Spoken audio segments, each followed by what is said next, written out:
Hello and welcome to my Heavy Metal Kitchen. Look who I have with me today. Phil from LA Guns. Nice to be here. Nice to be here. Nice kitchen you got here. Yeah, you like my kitchen? Very nice. Yeah. So we were in Glenside and they're going to go on soon, but I'm going to ask a few questions here. No problem. And if you don't mind. And one of my first is, my audience is primarily Kiss fans, so I'm going to ask you my question I ask everyone. Okay. What's your favorite Kiss song? Well, Do You Love Me? Why? Because my very, very young band back in England, Girl, we covered it. And we did a bloody good job. You can look it up. Look up Girl, Do You Love Me? And yeah, I got the band's approval. Good, because I understand the band did open for Vinnie Vincent Invasion at one point, right? Yes, that's right. Not for long. The tour didn't last very long, but yeah, I remember that. Yes, and yeah. So there's the Kiss connection. Many rock vocalists these days are can't sing the way they used to, And yeah. I'm just curious what your opinion is on using backing tracks. Oh no, that's completely out of the question. And there's no need for us to do it because, honestly, I can understand why certain bands want to do it if they have a symphonic sound, but we really don't. I mean, it's just four dudes and a singer. So there really isn't that much in the way of production, and it's not very difficult.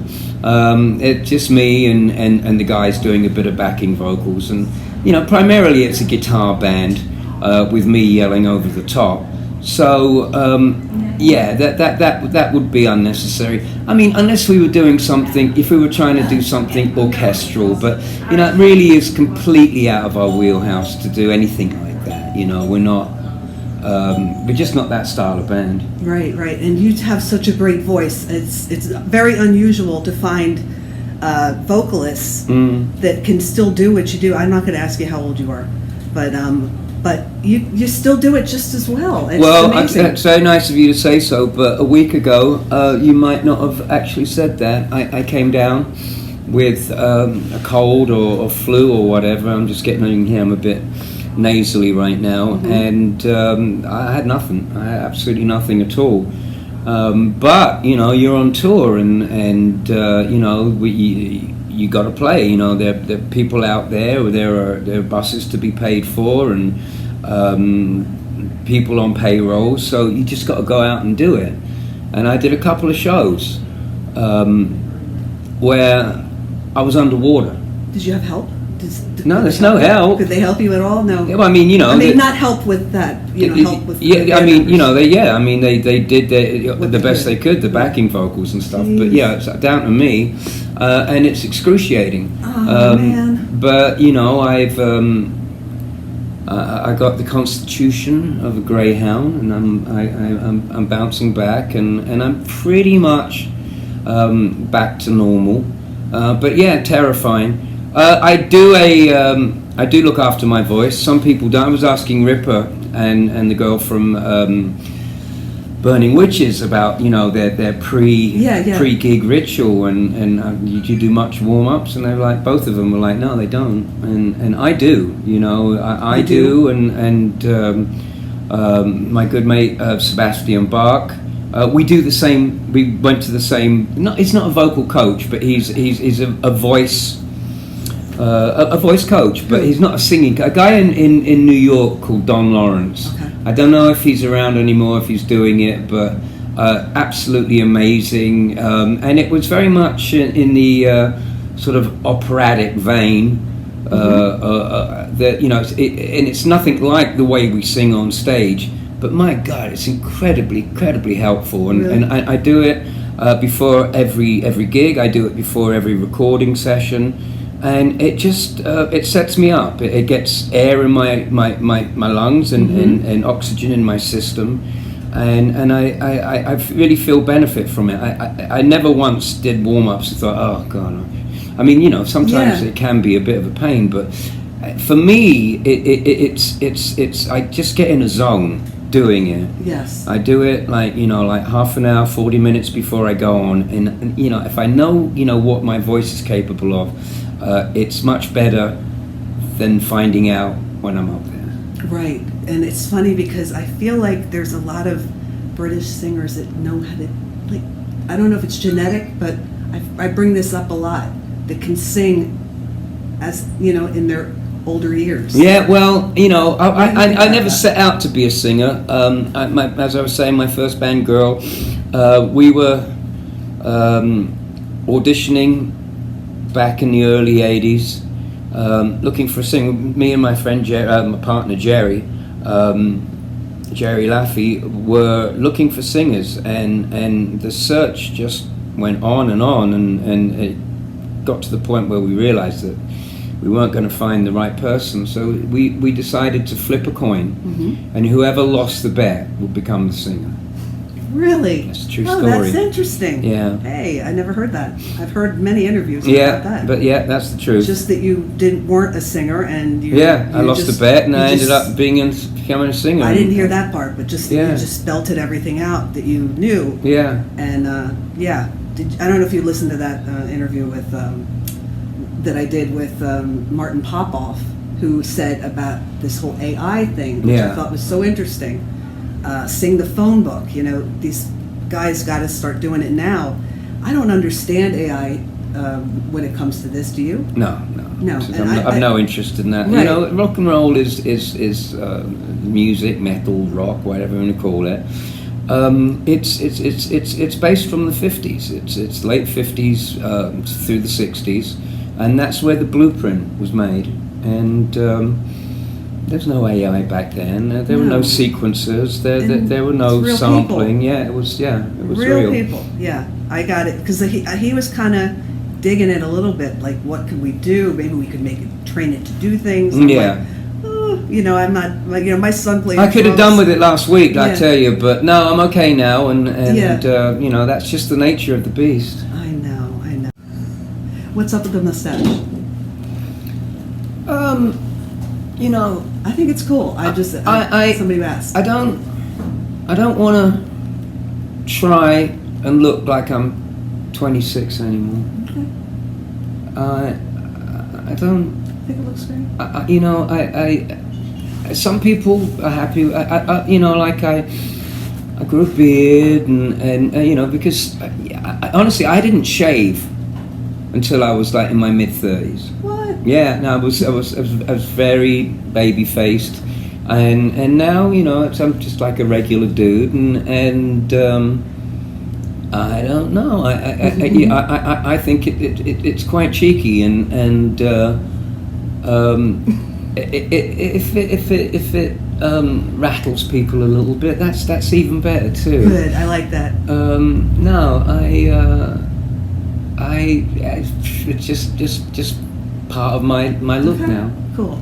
And I always thought you had the best look, by the way. You know, in that Rip and Tear video, I love the red with the black. Yeah, I always thought you were a great dresser.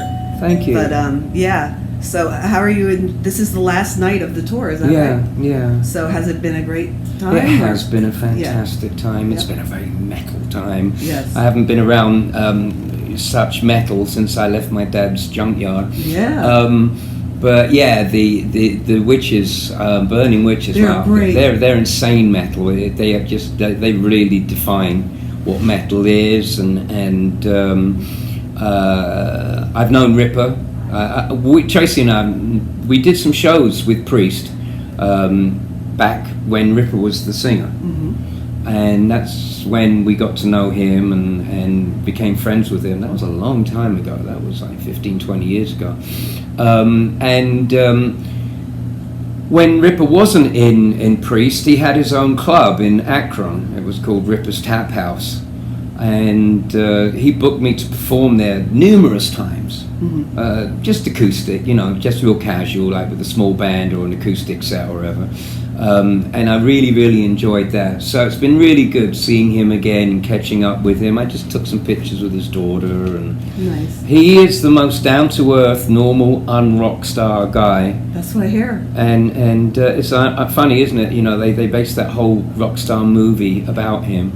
Right. And you wouldn't think for a second, hanging out with him, that he has that kind of that kind of presence, because he's just a regular guy. But when he gets up on stage, and you know, every night, and he can just do like the first 4 nights, I'm just amazed how much energy and how strong he sounds every night, and he sounds as good on the fourth night as he did on the first.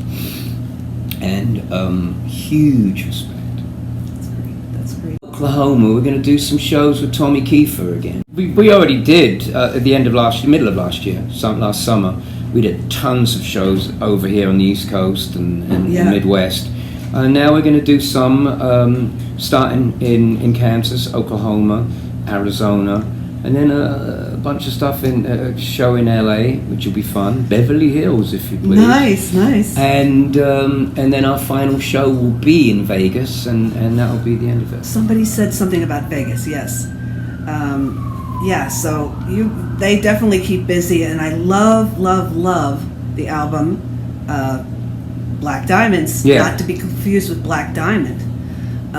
But wow, what a song! I mean, the whole thing is just great. But I do love the album before, Checkered Past, Let You Down. That song was that special. That I don't know what I read about it. It's an intense song. It is. You know, it gives me chills performing it when we put it together. I know it was something special. And we have played it live a few times. There's a video of it floating around somewhere. But it's a very, very for me personally as a singer, it's very technical. Not so much in the range aspect, but the timing and just the nuance is a challenge. But you know, it's like it's I love it so much. Right. That you know, every time we do it, it's pleasure. Right, and I think most people like the first 3 albums. We know them more so, maybe, I don't know. What, the first original 3 albums? Yeah. You know, I see it as being like Mark 1 and Mark 2. You know, Mark 1 was like Cocked and Loaded, and Hollywood Vampires, and the self-titled. And then the reunion is starting with The Missing Piece. Oh yeah. That's like a completely it is a new band. It is, apart from like me and Tracy, and it's just like we've learned and developed so much since like the Cocked and Loaded Hollywood Vampires days. Right. I think it really shows our development and trajectory. Right. But when I heard this is before Tracy, I think it was, yeah. Going down to the Hellraiser's Ball. That's a great song. Yeah, I mean, heavy, isn't it? Really great, especially you opened with that song and it was just like, where is this? It sounds like a motor. Yeah. Well, that's the thing I love about this band is we have a very broad spectrum. We can do stuff like Hellraiser's Ball, like Killing Machine, and it's as heavy as anything that these guys are doing. But then we'll bring out Ballad of Jane or Let You Down or Diamond, and because we really enjoy that. Yeah. Well, this has just been a treat. I'm so glad I'm here tonight. If you get a chance to see LA Guns in your town, I would definitely recommend it. Fantastic. All right. Been a pleasure. So nice Thank talking you very to you. much. Take care, everyone. See ya. Bye-bye. See you next time on Heavy Metal Kitchen. Okay, here we go. 3, 2, 1. Cheers. Yeah.